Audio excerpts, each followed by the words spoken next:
Welcome to a Neon Jazz interview with Kansas City's premier jazz bassist, Gerald Spaits. He recently spoke with Neon Jazz about a large crop of topics. From the streets of Kansas City, Kansas, he talked about seeing the Beatles in Municipal Stadium in Kansas City back in 1964, playing with Jay McShann and many other musicians and legends over the years, his projects, teaching at UMKC, along with much more. Dig it. First of all, thank you very much for talking with us at Neon Jazz. I appreciate it. No problem. But let me go ahead and start off here and ask you, you were born in KCK back in '58. How did KCK etch your desire for music, to love music? I don't know if it had anything to do with the town, but probably my interest was, what got me interested in music was seeing the Beatles on the Ed Sullivan Show. And hearing, all that music. My sister was a few years older than me, and she was way into that. A lot of the music then, the British invasion, I guess you could call it, and all this stuff going on. Mostly the Beatles, though, had a big impact. And actually, that was the first concert I went to was the Beatles on September 17th, 1964. What was that like? I don't remember much about it, to tell you the truth. All I remember was a lot of screaming girls. You got to realize in 1964 the PA systems and sound systems and everything just weren't anything close to what they are nowadays. So the concert was quite a bit different. I just remember the excitement that went along with it. And I had read a review. My sister kept a lot of the memorabilia, and she had the review in the paper, and it said they played 35 minutes. Wow, that's all? Yeah. Man, that's wild. So speaking of your family, what kind of influence did they have on you for getting into music? Well, my mother and father weren't really musical. They appreciated music, but we inherited piano from my aunt, and when I was really young, and my sister took piano lessons. And I got a guitar, again, being influenced by the Beatles and everything that was going on in the early 60s. But the piano was always around the house. And I learned the notes on the piano, learned about music on the piano and the guitar. So that was kind of just a natural thing. It was a really, as I look back on it, it's a really good thing that was around the house, because anyone that plays jazz or gets into composing, arranging, anything like that, they have to have some kind of piano skills or, their way around it, the piano. Sure. But, I originally started on guitar, and then when I was in ninth grade, they needed a bass player for the jazz band, and one of my buddies said, here, they got a bass over here, go learn how to play it, because I could already read music, I just couldn't read the bass clef at that time, and I, figured that out, and started playing the bass, and I just never went back to guitar. Right on. So, is your heart still in rock and roll, being a jazz guy? I've read that that's kind of where your roots are. Absolutely. But, I like it all. I don't like to even classify music. You have to in some cases, when you're trying to explain to someone what kind of music you play or what kind of music, what something sounds like, you have to put some kind of label on it. But, I like all kinds of different music, as long as it's good or it appeals to me in some way or it touches me in some way. But yeah, I still listen to a lot of the old rock and roll or classic rock, I guess you could call it, occasionally. But most of the stuff I have, most of my music collection is jazz. Right on. Classical. So speaking of jazz and jazz legends, you performed with Jay McShann and Claude Fiddler Williams. What was that experience like? It was always fun. It was always a joy. Both of those guys. They were just that old school professionalism, especially Jay. Well, both of them were like that. You went out there and you played the gig, and I remember played with Jay one time, and it was at a private party, and someone came up and asked him for a polka. And I thought, the nerve of this guy, what is wrong with this guy? And Jay just shrugged his shoulders, and it didn't bother him at all, and he just started playing a polka. That's a professional. That was great. After I thought about it, first of all, it's not that big a deal, Yeah. The guy wants to hear a polka, he played a polka. That's awesome. Before we slip too far into just mini stories here, give me kind of a trajectory of your career from when you really started professionally playing to today. What's kind of happened over your career? Jeez. Well, like I said, I started playing in junior high school, playing the bass, and I played for the band director at that time at our school was named Jim Smith, and he was a really, really good band director. And he later was teaching out at Johnson County Community College, so after I graduated high school, I went out there and played for him. And I went to school in Wichita State also. And after that, I moved back to Kansas City and just started playing professionally in all types of situations, mostly jazz stuff. And at that time, I was still playing the electric bass. So I started switching over when I was at Wichita State and even at Johnson County Community College a little bit. But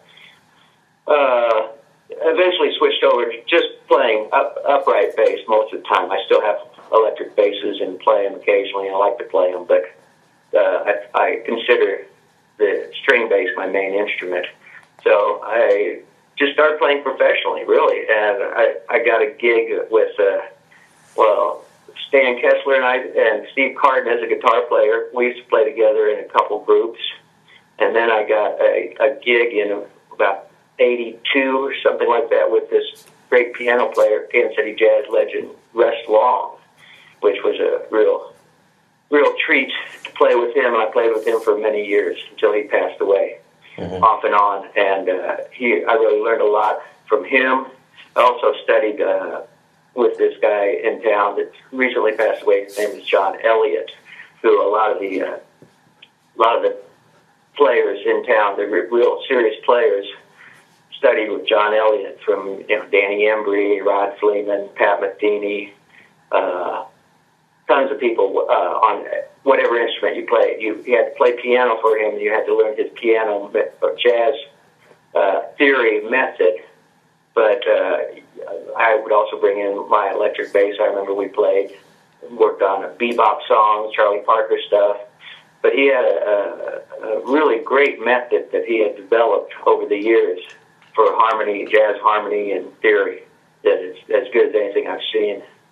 Wow. But, from there, I just played with a lot of different people, started playing with a lot of people coming through town, like when a jazz player would come through town, people like, Gary Foster, Herb Ellis, Rob McConnell, a lot of things in Topeka. They have a series there that I'm still doing occasionally, the Topeka Jazz Workshop, and that's been going on for, I don't know how many years, I'd say 25 years now. And they bring in a lot of mostly swing players, or not traditional, but older style players. Really great, the legendary players. A lot of them they can get to come in and work with the local rhythm section. So I got to play with a lot of people that way. Right on. So, what jazz musicians in the very beginning really got you going to really love jazz? Local musicians or national musicians? Both. Or does it matter? Yeah, it doesn't matter. I don't know. When I first got into jazz, I started hearing what attracted me in the first place was fusion and people playing real fast. And I remember seeing Chick Corea and Return to Forever in concert when I was still in high school. And at that time, that's what I was really into. I didn't really appreciate the swing stuff or the more traditional stuff, or even the Miles stuff. I got into a little later. But then it was probably people like Miles Davis and Bill Evans and Scott LaFaro with Bill Evans and Ron Carter, Paul Chambers with Miles Davis and Ray Brown and Oscar Peterson and all those people that most jazz players listen to. Right. What musicians have you played with over the years that are the most memorable, that you love gigging with? Well, Jay McShann was always great.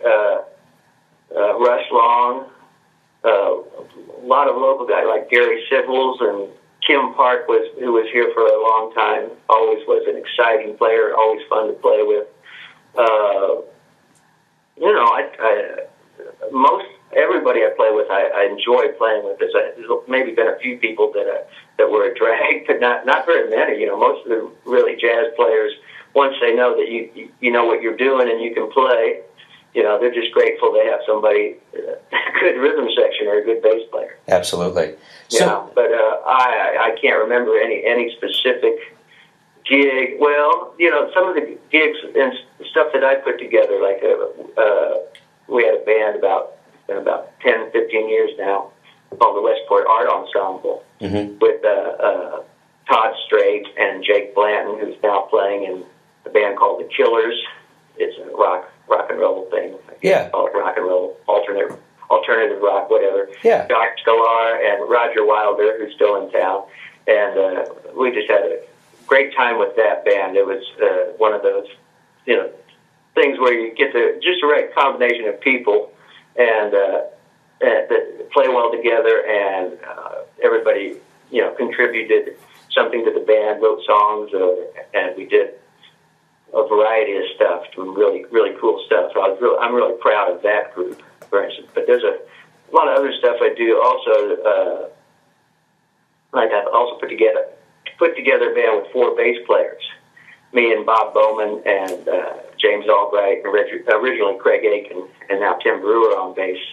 When we play, we haven't played for a year or so now, but that's something totally different. And when people see that, it's almost like a visual thing too, seeing 4 bass players play together at the same time. That's awesome. Where have you guys played? We played out at Johnson County Community College a lot at the recital series, which is Tuesday afternoons. We've done that a lot. We played a couple, a church or a couple churches. It's one of those groups that you have to have the right venue. You can't play down at the local bar because it's too loud, or it has to be just the right venue. It has to be more of a concert kind of thing. Absolutely. So, well, what albums have you performed on? Oh, let me think. I'm on a couple albums with Karen Allison, and that was another big influence.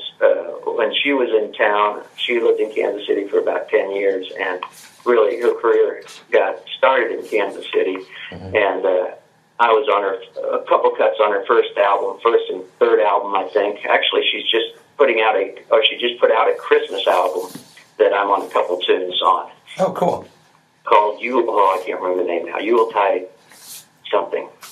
Okay. So I played albums with Gary Foster, Marilyn May. There's another singer I still work with a lot that was a big influence, and really another great performer. I'm on a couple of her albums. I'm on one of Lisa Henry's albums, I know. Gosh, I'm drawing a blank. And some of my own stuff, like the group I mentioned, Westport Art Ensemble, we've got a couple of CDs out, and Russ Long, he put out a couple of CDs that I helped with and produced. I'm sure there's more. I'm drawing a blank. Okay, that's totally fine. Let me ask you this: what style of jazz do you dig the most? Again, when you talk about styles, I mean, what does that really mean? I like probably attracted to players, certain players. So I don't know. I keep going back to older styles, not styles, but older jazz players that they're, most of who are deceased now, because I keep finding things that I've never heard of before. Yeah. I started recently. I was listening to a lot of George Russell, who's a great composer, arranger, piano player, and I still go back. I love Charlie Parker. Charlie Parker still stands up to anything today. So I go back and listen to that. Miles Davis, especially the 50s and 60s stuff. I mean, had so many different styles just within his music. Yeah. The stuff he did with Tony Williams and Ron Carter and Herbie Hancock and in the 60s, which, I still see some of that, hear some of that stuff, or there's new stuff that comes out, bootleg or not bootleg, but actually reissued stuff from a European tour that I heard recently that just knocked me out. It's just as good as anything you hear. Right. So, I mean, there's a lot of stuff going on nowadays that I really like, too, but, I guess I'm more attracted to, the older stuff. Right. So if you could go back in time and meet one musician, who would it be, and what would you talk to him about? Wow. Good question, but I don't know if I have a good answer. I don't know. It's kind of like, what comes to mind first would be Scott LaFaro, who played with Bill Evans, a bass player that died really young and just at the peak of his career practically. Or, I mean, he wasn't real popular, but, I mean, he was just a phenomenal bass player. And when you look back, he died in, I think it was 61. What he accomplished in such a short time, I'd like to, maybe ask him how he went about doing that, or just talk to him, just hang out. Sure. So, what's the Kansas City scene like these days? Well, it's really as good as it's been for a long time since I remember. I mean, there's a lot of clubs happening here. I mean, there's several newer places. The Green Lady Lounge. There's a new club opening on Broadway, the Broadway Jazz Club. The Blue Room is still happening 4 nights a week anyway. They have live music. There's a lot of stuff going on. There's a lot of great young players coming here, mainly because of UMKC and Bobby Watson. And that's something I've been involved with in the last 8 or 10 years. Since Bobby's been at UMKC, I teach bass over there, jazz bass, and have a combo. In fact, we just did a concert last night. The combo just played a concert last night, and there were 4 combos out of 8. They have 8 combos at UMKC. That's quite a few for any school. Yeah. But we had to have 2 separate concerts for it. Wow. 4 each night, and they all were just exceptional. It's amazing some of the players coming up these days, because I remember when I was playing, and when I was that age in my 20s, there was really just a handful of really good players, or young players anyway. There was always some older guys that, were established and playing gigs. But, you'd have, 1 or 2 good players come through every couple years, and all of a sudden that's like an influx of all these great young players, on a lot of different instruments, good piano players, drummers, bass players. There's more bass players in Kansas City than there's ever been. Yeah. Which is a drag. No. It's not a drag. It's great. But, I mean, then, as long as the work's out there, sure. enough to go around. Yeah. But it's really funny because, I mean, back, the 80s or even early 90s, that someone that was needed a bass player, that a really good bass player for a jazz gig or something like that. Like I said, there's only a handful of players there. You count on one hand, and it's unbelievable now the amount of good players too. I don't mean just kids playing jazz or these kids coming up. But there's a lot more information out there today. We didn't have the internet. We didn't have all that information. And when I was coming up, I didn't go to I went to UMKC a little bit. I mean, I took some lessons there, but I wasn't in their jazz program at that time because they didn't have someone like Bobby Watson running it. Right. So speaking of teaching, do you like teaching? Oh, yeah. I really like teaching. I teach about 3 days a week. Basically have about I'd say maybe 15 to 20 students a week. So and that's about right. I don't want to teach any more than that because I want to also keep playing music. Yeah, absolutely. So I want to keep that going. So it's nice to have a good balance between the two. Yeah. So what are some of your plans, short term and long term? Oh, I don't know. I don't have any plans. Keep playing music. Right on. Right on. That's good. Hey, do you have any regrets? Music. Pardon? Do you have any regrets about your career? No, I don't have any regrets. Why have them? That's right. I dig it. Let me ask you this to get kind of an angle on who you are. What's the last song or album you listened to before we talk today? Well, matter of fact, I just listened to a recording from a concert I played with Houston Person, I just happened to be listening to that today, which I shouldn't say because it's kind of a bootleg recording. I'm not supposed to have it, but so you can get that out. But besides that, let me think. Gosh, what did I listen to? I'm not sure. I like to listen to a lot of classical music around the house. Right on. Stravinsky or Bach, Beethoven.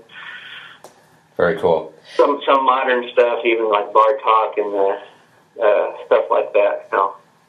Do you think that classical music lends well to getting the jazz part of your brain moving? Sure, it's all the same in one way. I mean, it's all music.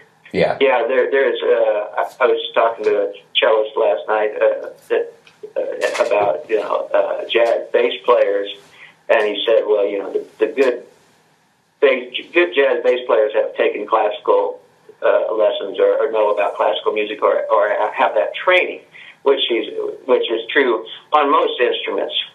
It's all playing the instrument is a thing. Being able to play the instrument, the classical, I don't know if I call it repertoire, but being able to get around on the instrument, knowing your technique. Right. A lot of that goes back to studying classical music. So let me ask you this question. You've been in this scene for a long time, kind of the George Harrison of Kansas City. How do you want to be remembered? Just be remembered as a musician. A good bass player. Maybe some of my original music, someone play it at some time. Right on. So my final question usually is always this. I like to kind of, after we've gone through the lexicon of your life, I want to get in the length of one tweet, one sentence, 144 characters. Who are you? Tell me who you are.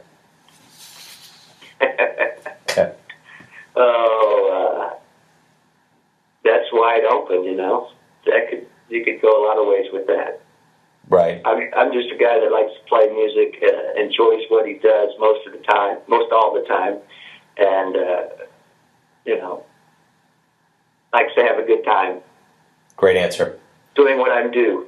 Right on. That's it. All right, right on, Gerald. Keep on keeping on. Thanks again. Okay, you're welcome. Take it easy. Enjoyed it. Thanks for listening and tuning in to yet another Neon Jazz interview, where we give you a bit of insight into the finest players in Kansas City, giving fans all of that jazz. And thanks to Gerald for his time and cool into his insight and craft, along with his dedication to Kansas City jazz. If you want to hear more interviews, go to Famous Interviews with Joe Domino on the iTunes Store, or you can visit theneonjazz.blogspot.com for all things Neon Jazz. Until next time, enjoy the music, my friends. Neon Jazz.